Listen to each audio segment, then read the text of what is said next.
सुखदेव जी महाराज राजा परीक्षित से कहते, परीक्षित तमद्भुतम बालकम अम्बुजेक्षणम, ऐसे अद्भुत बालक का जन्म हुआ महाराज।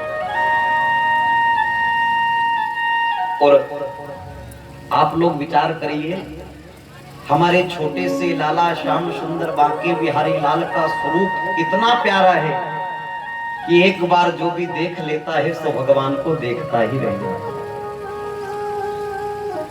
और एक बात हम और आपसे कह दें कि जिसकी निगाहों ने एक बार सच्चे दिल से कृष्ण को देख लिया, फिर उसकी निगाहें दुनिया की ओर देखने के काबिल बचती भी नहीं। इसलिए तो संत कहते हैं कि सोही जाने जहु देव जनाई। और एक बार जो आपको जान लेता उसके साथ क्या होता है कि जानत तुम ही होई जान। देखो,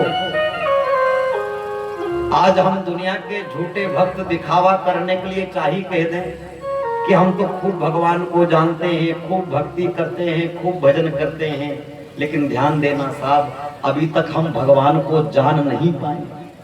हम ऊपर के मुंह से दिखावा करके, ये तिलक लगा करके, ये माला झोली पहन करके कह दें कि साहब हम तो भगवान के हो गए, लेकिन ध्यान देना अभी तक यथार्थ में हम भगवान के हुए नहीं।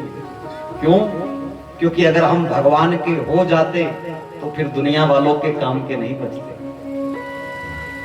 हम सच्ची कह रहे हैं, जो दुनिया वालों के काम में फंसा है, यथार्थ में वो भगवान का हो नहीं पाया है। और एक बार जो उसका हो गया, फिर उसको दुनियादारी से कोई मतलब भी नहीं रहता। गोपियों ने देखा और कृष्ण की हो गई, ग्वालों ने देखा और कृष्ण के हो गए।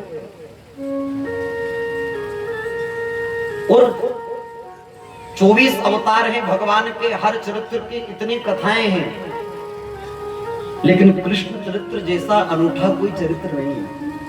हम आगे भगवान श्री कृष्ण की बाल लीलाओं में सुनेंगे कि थोड़े से माखन के लिए, थोड़ी सी छाछ के लिए, थोड़े से दही के लिए सारा दिन गोपियां कृष्ण को नचाती है और वो नाचता है। वरना दूसरे अवतारों में तो हजारों लाखों साल तक तपस्या करने के बाद भी भगवान नहीं मिलता। कहते ना हमारे संत लोग कि शेष महेश सुरेश दिनेश ही जाओ निरंतर ध्यावे, और ताहे अहीर की छोहरियां छछिया भर छाछ पे नाच नचा। अरे ब्रह्मा विष्णु महेश भी जिसको ध्याते जिसका ध्यान करते करते सारा जीवन निकाल देते हैं, लेकिन वो उनको दर्शन देने नहीं आता। और उस भगवान को गोकुल में रहने वाली, गोकुल के ग्वालों के घर की पत्नियां, स्त्रियां, गोकुल की गोपियां एक थोड़ी सी छाछ के लिए कहती, लाला पहले नाच करके दिखा तो छाछ खवाऊंगी। और थोड़ी सी छाछ के चक्कर में वो सारा दिन नाचता रहता है। महाराज, ये क्या है? ये प्रेम है।